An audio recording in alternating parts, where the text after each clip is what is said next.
Et salut YouTube, aujourd'hui on se retrouve avec Gabriel Soucy, notre champion, le winner de l'Européenne. Ah, comment ça va depuis? Ça va, là on prend conscience petit à petit que c'était vrai et que c'était pas juste un rêve ou quoi. Et je pense que le plaisir, de jour en jour, en fait, il s'intensifie. Surtout avec les gens qui en fait en prennent plus conscience que toi au final. Mais il y a encore du chemin quand on voit, je sais pas, par exemple Quincy ou Samir, qui sont des joueurs qui ont un palmarès bien plus impressionnant que le mien. Et ben on se dit qu'on a encore de la route. Voilà. Comment ça s'est passé? Quels ont été tes match-up là-bas au championnat d'Europe? Alors, donc, à l'Europe, jour 1, j'ai affronté un Sky Striker, 2 Salamangrettes, dont le chef, Qui n'est plus chef. Qui n'est plus chef du coup, et 5 Orcust, en sachant que j'ai gagné 0 dice roll et que je mène pas Call by the Grave pour des raisons que j'expliquerai plus tard. Donc quand tu perds le dice roll contre Orcust, c'est dur quand même s'il y a Cyclone. Et quelques end-traps. Et ce qui a fait que j'ai perdu 2 games, sachant que j'ai commencé en 0-1. Donc le tournoi a pas super bien commencé pour moi, mais comme ça m'était déjà arrivé à Cologne de commencer en 0-1, j'avais eu l'expérience et du coup je savais comment appréhender ça. Start en 0-1 c'est jamais facile, mais il faut se dire que tu as le droit à 2 défaites de toute façon en Major Event. Qu'elles arrivent au départ ou à la fin du tournoi, ça changera pas grand chose. Faut réussir à se convaincre de ça en tout cas, même si c'est pas vraiment vrai. Donc j'affronte 5 Orcust machin. Jour 2, les 3 rounds d'après, j'affronte un Thunderdunger et 2 Orcust. Cette fois-ci, je gagne 2 dice roll sur 3. Et en top cut, j'affronte. En top 64, j'affronte un Orcust. En top 32, j'affronte un Thunderdunger. En top 16, j'affronte un Trickstar. En top 8, j'affronte encore un Thunderdunger. En top 4, encore un Thunderdunger. Et en finale, du coup, Samir avec Salah. Plus super poli que Salah d'ailleurs, mais voilà. On connaît le deck profile. On connaît le deck profile. Ça marche, donc passons à ton deck profile. Voilà, du coup là, donc les petits trucs au départ, comme d'habitude. Là on a les billets. Et je remercie Colin pour... je ferai pas de remerciement dans cette vidéo, je ferai une vidéo exprès pour ça. Juste pour le timer, comme d'habitude. Je le fais à chaque fois, donc je continue à le faire. Les dés d'Octai, quand même, qui m'ont fait gagner tous les dice rolls du top. Merci Octai. Donc au final, je suis passé de 2 dice rolls sur 11 durant les rounds, ce qui est un ratio dégueulasse, à 8 dice rolls sur 17 à la fin. Donc les mathématiques ont bien fait leur travail, il fallait juste s'accrocher. Ok. Le field center de la team qui va changer, qui va évoluer, parce que celui-ci, il est un peu... c'est un field center, quoi. Et on va pouvoir passer à la liste. C'est parti. Donc en monstre de l'engine, je joue 3 gazelles, 3 foxy, 2 spinny, 2 jaguars, un falco, un fowl. Donc ça c'est pour les monstres de l'engine. Ça te fait 12 cartes. 12 cartes, pour donner un ordre d'idée, c'est vraiment une engine assez petite pour un deck qui se veut pas one card combo. Même si c'est un one card combo avec Gazelle, ce que je veux dire c'est que c'est plus une toolbox qu'autre chose en fait. Et comme c'est un deck très basé sur Gazelle mais qui n'a pas de field spell qui tuto un monstre, comme par exemple Invoked, en fait tes Foxy par exemple, ça devient un moyen de chercher ta Gazelle même si ça le tuto pas directement. Foxy Spinny ça fait Gazelle aussi, etc. Et donc au final 12 cartes, c'est très convenable, c'est une toute petite engine. Comparé à Sky Striker par exemple, une toute petite toolbox qui fait énormément de choses via les links surtout. Pour les ratios, donc 3 gazelles, on va pas expliquer ça. 3 foxy, c'est pour la consistance, c'est pour la stabilité, et c'est parce que son skill est super important, pas parce qu'il pète une MP, même si évidemment c'est très fort, surtout parce qu'en fait ça te permet de redémarrer tes combos, dans le sens où c'est le seul monstre qui a un effet qui se proc sans que tu aies besoin d'envoyer un Salamangreat au cimetière, sans que tu aies besoin d'avoir un Salamangreat sur ton terrain. Dans l'idée, si tu normal summon un monstre, en règle générale, et qu'il te le gère, derrière si tu n'as pas un extra play, que tu es Spinny, Jaguar au cimetière, Falco au cimetière, ce que tu veux, tu peux plus recommencer. Sauf si, même Gazelle en main aussi, parce que voilà, il te le bounce ou quoi. Sauf si tu as Foxy, et il est très fort pour ça. En plus, il est très fort contre les rogues. Et il te permet aussi bien en premier de chercher des cartes d'engine dont tu as besoin, qu'en deuxième, c'est un pot de dualité d'engine. C'est trop fort. Ok. Voilà. C'est un extra play aussi. 2 Spiny de Jaguar. Donc 2 Spiny de Jaguar, c'est un choix. C'est un choix parce qu'en fait, je pense pas qu'on le verra souvent. 2 Jaguar, c'est comme depuis le départ. Moi j'aime beaucoup la carte. C'est une très très bonne normal summon. C'est une normal summon de niveau 4. C'est une meilleure normal summon que Spiny si l'adversaire a une trap. Parce qu'en fait, normal summon Spiny, into tu te prends un truc sur Stalio, ça fait pas grand chose. Alors que normal summon Jaguar, ton Jaguar, tous les tours il recycle 1. C'est un niveau 4 qui peut te permettre d'avoir Dweller si tu as juste un cercle pour avoir fold ou quoi. Ça te fait un meilleur tour en fait. Le monstre a 1008 aussi, faut pas oublier. Et en soi, ils ont le même but. En fait, les seules mains où Spiny est meilleur, c'est les mains où tu as une autre normal summon que Jaguar. Donc les mains où tu as Foxy ou quoi. Et dans ce cas-là, Jaguar, j'avoue, il est un peu bof. Mais ça te permet de ne pas envoyer Jaguar avec Gazelle, mais d'envoyer une piège. Et ensuite, de ne pas envoyer Spiny au cimetière de pas envoyer Spiny au cimetière via Gazelle, d'envoyer Foxy. Et de discard Jaguar avec l'effet Foxy. Donc c'est pas une break. C'est pas une carte morte en main. C'est juste une carte d'engine en plus qui te permettra de faire Dweller avec juste normal Gazelle du coup. Parce que normal Gazelle envoie Foxy, ça fait ouais, ça fait loop. Donc voilà. Tac tac. Et donc pour moi les deux cartes sont les mêmes en fait. C'est la même chose. Les deux cartes sont les mêmes. Donc si tu joues 2 Spiny, tu joues 2 Jaguar. Si tu joues 2 Jaguar, tu joues 2 Spiny. 1-1. Ça c'est typiquement une toolbox. C'est comme si ça c'était un Afterburner et ça un Jamming Wave. Genre dans l'idée tu vois. Donc tu les joues pas plus de x1. Elle est tellement forte que tu peux penser à la jouer plus de x1. Mais au final, elle est forte que quand tu la veux. Et quand tu la veux avec 2 Signet et 3 cercles, tu l'as. Donc pas besoin d'en avoir plusieurs en main, c'est dégueulasse. Falco, moi c'est le monstre avec lequel je fais le plus de choses que les autres ne font pas. Dans le sens où le monstre est très, très intéressant en fait à manœuvrer. Et très compliqué aussi. Je pense que c'est l'une des raisons pour lequel le deck est vraiment fort pour le coup. Donc le bannir sur Pot des Désirs, c'est un peu embêtant sur les games qui durent longtemps, mais c'est pas non plus très très grave. Ensuite, on va continuer avec les monstres, mais qui ne sont pas des monstres d'engine, qui quand même apportent à l'engine. Donc debug. C'est debug quoi, enfin c'est un niveau 4 qui tuto Gazelle, donc bon, bah voilà. Je joue pas Bufferlo parce que, par exemple, si on doit comparer pour moi une bonne decklist avec Bufferlo, c'est par exemple celle de Samir. Il a voulu faire une decklist basée sur des power cards comme Super Poly, Sanctum en side, etc.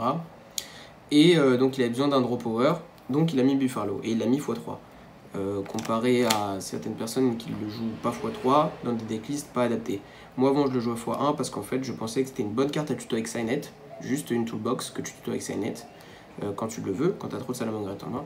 Mais maintenant qu'il y a Thunder Dragon, son importance c'est de battre Thunder Dragon, d'aller chercher la Super Poly ou quoi.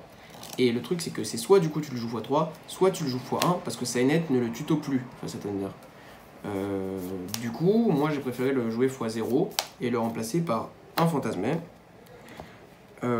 qui a le même effet parce que dans les deux cartes je lis draw 2 dans l'idée. Fantasma il permet de faire d'autres choses que j'expliquerai pas parce que tout est écrit sur la carte. C'est une carte très compliquée à jouer et il faut vraiment apprendre à jouer avec, je pense. C'est la carte qui m'a le moins convaincu de mon deck en soi. Elle m'a vraiment le moins convaincu et je pense qu'elle continuera à moins me convaincre. Ça veut pas dire qu'elle était moins forte que les autres, mais c'est la carte que potentiellement je changerai dans le futur. De toute façon, c'est un slot interchangeable. Mais avoir un deck qui tourne bien, c'est important dans les major events. Voilà. Et du coup, j'avais 3 pots des désirs et j'ai ajouté un deuxième Fantasmet. Juste pour. Parce que les 3 pots des désirs, je veux pas en voir 2. Je pense que c'est auto-lose si t'as une carte morte dans la main avec Salamangreat. Enfin, la carte morte dans le sens où tu peux pas l'activer, c'est vraiment dur. Surtout pot des désirs qui fait rien quoi. Et du coup, je l'ai remplacé par un deuxième Fantasmet. Sur les deux cartes, il y a écrit draw 2 dans l'idée. Donc, Ok. Ensuite, les N-Trap. Donc les N-Trap monstres et non monstres. D'ailleurs, on s'en fout, c'est la même chose. 2 ogres, 3 H, 3 imperm, ça fait 8 N-Trap. 8 N-Trap, c'est 75% de chance d'open avec une. et 25% de chance 25 ouais, 22 d'open avec 2 différentes. Donc pas 2 fois H, pas 2 fois ogre, soit H ogre, soit H infinite, soit ogre infinite, soit double infinite qui sont activables. Parce qu'infinite c'est pas une fois par tour, donc 22% de chance. Ça fait que contre Thunder, j'ai une chance sur 4 d'auto-win, puisque 2 end-trap contre Thunder c'est FTK, il peut pas te battre. Si tu as accès à ton engine, évidemment, si tu breaks pas. Donc on va dire que j'ai une chance sur 5 d'atomiser Thunder avant le side, déjà. Donc ça c'est bien. Et même une des fois ça suffit. Puis avec tout le reste, puis quand tu commences, franchement c'est bien. Ça suffit en fait. Il faut se dire que dans 50% des cas, tu vas commencer, donc on va dire tu vas gagner. Et ensuite, dans le reste du pourcentage des cas, bah, tu as 75% de chance de toucher une entrap, 25% de chance de le FTK, donc c'est pas mal. Le choix des entrap, H, elle est feu, elle est trop générique, elle est trop importante. Au Japon, elle est à 1 ou 2, donc c'est pour une raison trop forte. Infinite, elle prend pas Call by the Grave, elle est pas une fois par tour. Elle a un autre skill qui est de freeze une back row qui est assez intéressant aussi. Et c'est tout. Ouais, c'est tout. C'est un Veiler en mieux. Comment? C'est un Veiler en mieux. Ouais, c'est différent en tout cas. De Ghost Ogre, c'est. Parce que je pense pas que j'ai besoin. En fait, le risque reward de passer à 9 entrap n'est pas intéressant parce que tu gagnes très peu de pourcentage, surtout sur une entrap comme Ghost Ogre qui est vraiment mauvaise à avoir x2 et qui est vraiment mauvaise dans certains match-up. Moi je la trouve pas si nulle que ça dans le match-up miroir, étant donné qu'il y a des timings d'activation comme Ita qui sont super importants. Faut juste ne pas l'activer n'importe quand, faut la garder, quitte à la garder 2 tours, c'est pas grave, c'est pas important. Ensuite, elle est très forte contre Thunder Danger, très forte contre Sky Striker, utilisable contre le miroir si tu joues bien. Très forte contre les rogues. Pour moi c'est quasiment la meilleure entrap du format, sachant que celles-ci sont cheatées en fait. Celles-ci devraient être pas ban mais nerf en fait. Si c'était un jeu qui nerfait les cartes, celle-ci devrait être nerf. Celle-ci elle est très fair. Quand tu go first, c'est la meilleure entrap du jeu parce qu'en fait on s'en fout de ce qu'elle fait, juste elle enlève des monstres sur le board adverse. Il a du mal à installer un board en fait. Parce que Yu-Gi-Oh! Quand tu go deuxième, c'est passer le board adverse, installer ton board. Lui, il dit, typiquement, je sais pas moi, il fait un effet de Link 3, je fais Ogre, il perd 3 monstres, tu vois l'idée? Ok. Donc voilà. Chick. Les magies d'Engine, ça fait 3 cercles, 2 wheels, une fusion, un terrain. 2 wheels à 40 c'est bien, à 40 et quelques comme j'étais avant, je jouais 3 wheels. J'ai dû malheureusement cut des choses pour passer à 40 et le wheel a sauté. Sachant que c'est un peu superstitieux aussi, donc c'est pas forcément très mathématique, c'est aussi que au France je perds parce que sur 3 draw face de suite je pioche wheel, alors qu'il fallait que je pioche autre chose. Peu importe ce qu'il fallait que je pioche, en tout cas je la pioche 3 fois de suite. Et Samir d'ailleurs avant le top 128 m'avait dit tu verras un jour, tu l'auras 3 fois en main et tu perdras. Voilà, donc le devin comme d'habitude. 3 cercles, je vais pas expliquer. Ça non plus. Et ça, en fait, comme je l'ai dit sur les deck profile d'avant, Yu-Gi-Oh! C'est mettre ton adversaire à 0 life point. Moi sur cette carte, je vois écrit tue ton adversaire, donc je la joue. C'est une carte x 1, t'as 9% de chance, non 10% de chance de l'open en main de départ, c'est très faible. Et dis-toi que dans 50% des cas, tu es heureux de l'open en main de départ puisque tu go second. Dans 50% des autres cas, tu passes en mode tempo, tu mets plus d'interrupt via gazelle en fonction du match-up, tu la gardes, elle te fera gagner tour 3, enfin tour 2 du coup, parce que toi t'es tour 0, tour 1, tour 2. Et c'est une toolbox en fait. Est-ce que Sky Striker se plaint par exemple quand il start avec jamming en main ou lorsqu'il start avec Sharkano en main à l'époque? Non, il se plaignait pas. Et là c'est pareil, alors que la carte est meilleure qu'un Sharkano ou quoi. Si tu joues la fusion, tu joues Fusion of Fire. Samir par exemple jouait Super Poly à la place parce qu'il dit qu'il la tuto jamais. Moi c'est faux, moi je tue des gens avec en la tutorisant alors que je peux pas les tuer autrement. Donc on a juste pas la même logique du deck, mais tous ces choix sont ok aussi, hein, bien sûr. C'est pas du tout du. C'est juste que on voit le truc différemment. 3, 2, 2, 1. 3, 2, 2, 1, c'est. Moi j'ai préféré Cosmic à un autre slot. Et si tu joues cosmique, tu la joues x1 ou x3, pas x2 dans cette méta-là. Moi je l'assume à 100%. C'était fort contre Sky, Mine, Salamandrette quand tu go second. C'est une carte très flexible, elle te permet de jouer autour de beaucoup de choses, elle te permet de faire beaucoup de choses. Elle bannit. C'est vraiment fort contre Orcust aussi, c'est fort, même si je trouve pas qu'Orcust soit un deck exceptionnel non plus. Et voilà, même si elle est mauvaise face à Thunder Danger, j'accepte. J'accepte que j'ai une carte mauvaise dans le match-up contre Thunder Danger. C'est pas grave, c'est pas très important. Je pense pas que ça me fera perdre. Si un jour ça me fera perdre une game, pas les 3, donc voilà. 2 pots, 2 Signet, 1 Foolish. Foolish, c'est juste. Donc dans les profils, dans les autres profils aussi, j'ai dit si elle était x3, je la jouerais x3. Si elle était x5, je la jouerais x5, etc. Parce qu'en fait, c'est une carte qui te dit. C'est un choix d'armes, comme je dis. C'est-à-dire, choix d'armes, c'est. Sur la carte. Enfin, la carte, moi, je la vois parfois comme Spinny, je la vois parfois comme Jaguar, parfois comme Falco, parfois comme H, parfois comme...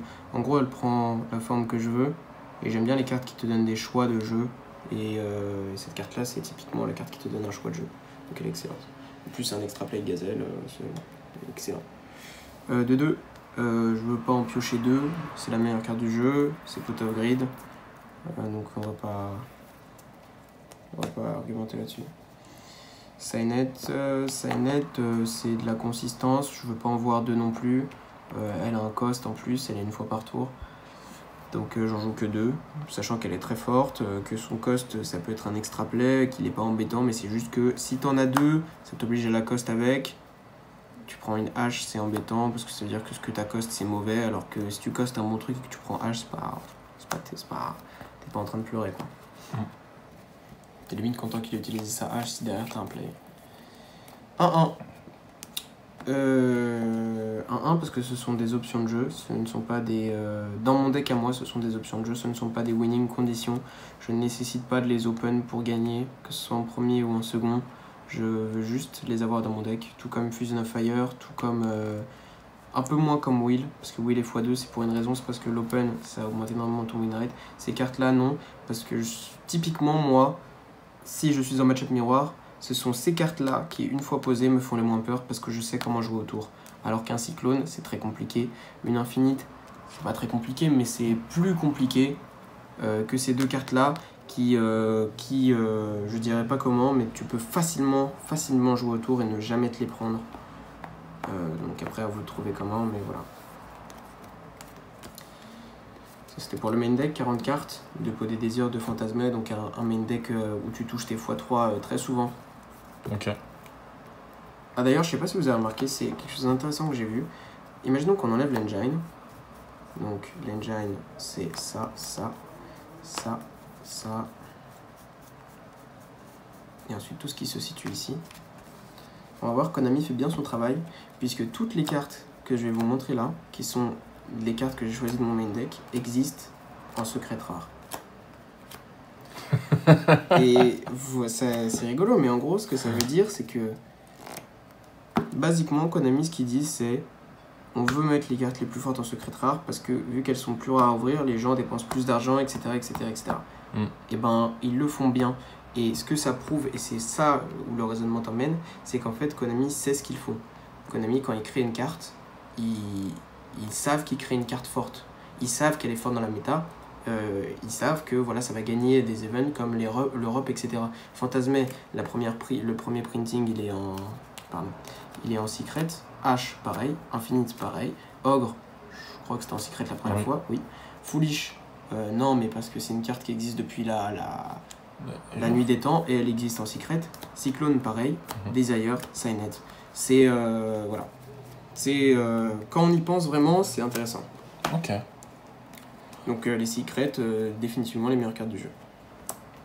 Genre Pancratop, c'est pas une secret typiquement. Voilà. Faut y réfléchir 2 fois. Les tokens qui resteront dans ma deckbox, parce que c'est les meilleurs. Toufik, de son vrai prénom. Lui, faut pas comprendre, vous comprendrez pas, on s'en fout. Londres, Europe de l'année dernière, Europe de cette année, je suis pas beau dessus. Europe d'il y a 3 ans, Europe 2017, il y a 2 ans. Et pourquoi t'enfermes toi pas dans la carte? Ouais, j'ai gagné son âme. Merci. Et merci. Ouais, parce qu'on est à Bordeaux, du coup on dit merci. Et ouais. Extra deck. L'engine de la fusion, donc la fusion plus ça. Bah lisez-la, elle est trop forte. Voilà. Xyz. Xyz. Rang 4 pour la lock, meilleur rang 4 du jeu, qui devrait exister en toutes les raretés, mais qui Konami font pas bien leur travail sur ça. Ils préfèrent mettre des Lycoris en multi.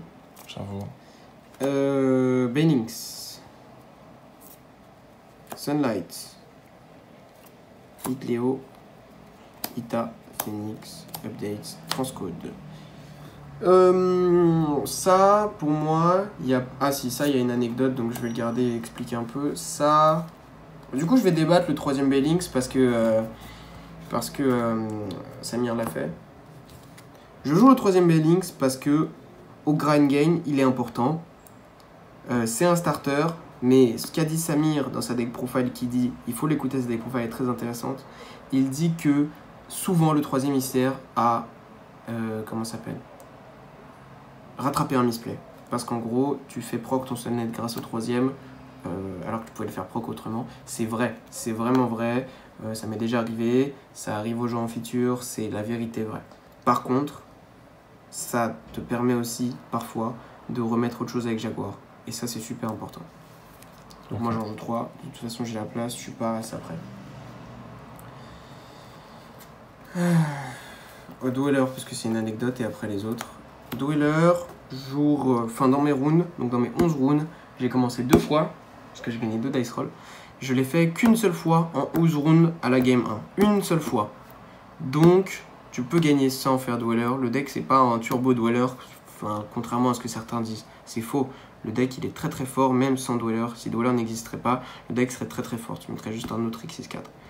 Et évidemment que c'est le meilleur. Évidemment que lorsque tu commences avec Dweller plus ton engine, tu as gagné. Évidemment. Mais, voilà, c'était juste pour nuancer. Tu peux topper un event en commençant que 2 fois et en faisant qu'une seule fois Dweller quand tu commences. Donc ça existe. Ita, meilleure carte du jeu. Phoenix, pire carte de mon extra. Elle me dégoûte. Ça fait depuis que je joue Salamangreat, je le dis, elle me dégoûte. J'en ai marre de la jouer. Je n'en peux plus parce que je l'invoque jamais. Hitleo est toujours meilleur. Phoenix, lorsque je l'invoque, c'est parce que j'ai besoin de piocher une carte parce que sinon j'ai perdu. Ou pour son effet de pas destructible au combat pour protéger mon Sunlight. Ou parce que c'est la seule carte qui me sauve. Et c'est pour ça qu'elle reste dans mon extra, parce que dans certaines situations, il n'y a que elle qui peut te faire gagner. Voilà. Mais elle va sauter un jour, je vais réussir à la faire sauter un jour. Je vais trouver le courage. Pour l'instant, c'est compliqué. Boom. Je les aime tellement ces deux-là que c'est les meilleurs. Je sais pas, pour moi, il y a écrit tue ton adversaire sur les cartes, du coup, je les joue. Et en plus, il y a écrit Atomize Sky Striker. Du coup, bah, je les joue encore plus. Et ça va avec l'esprit de Will, ça va avec l'esprit du deck. C'est très fort. Ces cartes-là sont très flexibles, un peu comme Cyclone, tu peux faire beaucoup de choses avec. Il faut comprendre que lui, il se paie un Sunlight ou un Hitleo, il se paie pas que lui. Donc ça n'a aucun sens. Dans mon feature contre Trickstar, on me voit gagner grâce à eux dans l'idée. Même s'ils m'ont pas servi à tuer mon adversaire, ils m'ont servi à faire quelque chose de très intéressant aussi. Donc voilà. Bon, il prend un Ghost Ogre, mais parfois t'as l'OTK sans qu'il se prenne Ghost Ogre. Ok. Le side. Le side. Alors au niveau des end-traps, alors j'ai lu partout que les ratios étaient bizarres. Enfin partout. Surtout sur Zodiac. Sur Zodiac surtout. Les ratios sont pas bizarres. Les ratios sont juste mathématiquement bons. Et les gens n'ont pas l'habitude en fait. Les gens sont dans leur petit train habituel de tu joues ton end-trap x3 ou je la joue pas. Ça n'a aucun sens de blablabla. Moi j'en ai rien à faire. Je me base pas sur les trucs qui ont déjà été faits ou quoi. Sinon c'est que tu n'avanceras jamais en fait. Il faut trouver les trucs de soi-même. Moi je me base mathématiquement sur des trucs qui existent, sur des trucs que je peux prouver mathématiquement. Je voulais avoir 15 au départ je voulais avoir 13 end-trap contre Thunder post-side. qui sont en vie.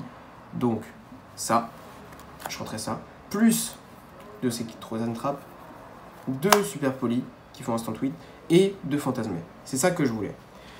Et à la place des drôles, j'avais 2 parfums parce que Sky me fait peur, parce que c'est un deck qui peut te violer à coup de engage. Parce que le match-up est très dur. Cependant, après les playoffs, j'ai vu qu'il y aurait énormément de variantes Thunder Danger, Crusadia, machin, tonnerre, de la mort. Et donc, j'ai supprimé les parfums parce que les Sky Strikers ne peuvent pas survivre dans ce milieu-là. Impossible. Et on a bien vu. Parce que le deck a maintenant besoin de mines pour exister. Sans mines, le deck ne vaut rien, comparé à Salamangreat. Et donc, j'ai remplacé les parfums par des drôles pour respecter le format. Et donc, je suis passé à 15 entraps de Super Poly, de Fantasmé, post-side. Et c'est carré. C'est vraiment suffisant parce qu'en fait, si tu pioches pas une de ces wins-là, tu pioches le reste de ce que tu as laissé dans ton deck. Est-ce que le reste de ce que tu as laissé dans ton deck, c'est des extra plays, des... Donc, au final, tu t'en sors. Surtout contre Orcus. Contre Orcus, je rentre ça. Et en gros, si je pioche pas ça ou mes autres entraps, j'enlève Ogre, évidemment. Ça dépend de comment le joueur joue en face, mais en règle générale, j'enlève Ogre. Et ben, ça veut dire que je touche Will, ça veut dire que je touche Fusion of Fire, ça veut dire que je touche Cyclone, ça veut dire que je touche des Card Engine, ça veut dire que je touche Foul. Donc, ton main deck, en fait, est très fort, même si c'est pas que des entraps. Voilà. Ok. Vu que tu enlèves les cartes faibles en fait, tu remplaces par des cartes meilleures. Alors lui j'ai eu du mal à l'expliquer en anglais, du coup je pourrais le faire mieux là. En gros, lui il n'existe pas dans ma decklist. Voilà, lui considérez que je joue à 14 en side. Je joue à 14 en side, mais en gros j'ai supprimé une place de mon side pour gagner une game. C'est ça qui s'est passé à l'Europe par exemple. Et à Toulouse par exemple, pareil, j'ai joué à 14 en side, mais j'ai supprimé un slot de mon side pour gagner 2 games. Par exemple. Et il y a des events où j'aurais juste supprimé un slot de mon extra, il m'aurait fait gagner, enfin de mon side, et il m'aurait fait gagner 0 game. Ça arrive. Mais dans un event où tu as 11 rounds, avant le top, tu sais qu'il va te faire gagner une fois. Et il m'a fait gagner au moins une fois. Oui, il m'a fait gagner qu'une seule fois d'ailleurs. Parce qu'en fait, je gagnais pas assez de dice roll pour que la troisième m'appartienne. En fait, la troisième, c'était souvent la game de l'adversaire, dans le sens où il décidait qui commençait. Donc, j'ai pas eu l'occasion de beaucoup l'utiliser. Et en top cut, ça joue vite parce que les juges sont autour. Ok. Donc j'ai pas eu le temps de beaucoup l'utiliser, mais il m'a quand même fait gagner une game. Moi ça me va en fait. Je sais pas, c'est une carte qui te dit je te fais gagner une game, bah je la joue. Genre elle se prend pas d'entrap en vrai de vrai, ça c'est faux aussi, parce que le deck a tellement de raccourcis. Genre bah tu fais ton tour, tu fais ton Stalius, prends une trap, ok, bah je sais pas, cercle, tuto, avec ta gazelle, si t'avais envoyé un Will, bah tu reprends Will avec Sunlight, spé Perro via Will, et fais Perro, tu vois. Ça, en vrai, tu peux jouer autour d'une trap avec les cartes, donc ça va. Ça c'était contre Striker, basiquement, ça peut être aussi contre Altergeist, ça c'est contre un peu tous les decks aussi quand je commence. Et bah ça c'est pareil, ça te dit gagne des games, du coup bah tu la joues. Et ça c'est un peu flexible, pas trop non plus, mais c'est flexible et c'est bien contre les rogues. Il faut avoir une carte contre les rogues parce que quand vous voyez qu'il y en a qui s'infiltrent jusqu'au top 16, bah ils existent quoi. Ils existent pour de vrai et ils font peur au deck, parce que Salamangreat c'est un deck qui est très très faible face au backrow, qui est très très faible face aux choses comme ça. Et bah ça dit détruit, même viole les decks adverses qui jouent des backrows, du coup on l'aime bien. Ça marche. Donc, je crois que c'est tout. Je crois que t'as fait le tour. Ouais. Parce que non, je te poserai pas la question. On va s'arrêter là. Ouais, on va s'arrêter là. Sur ce, ciao YouTube. ciao.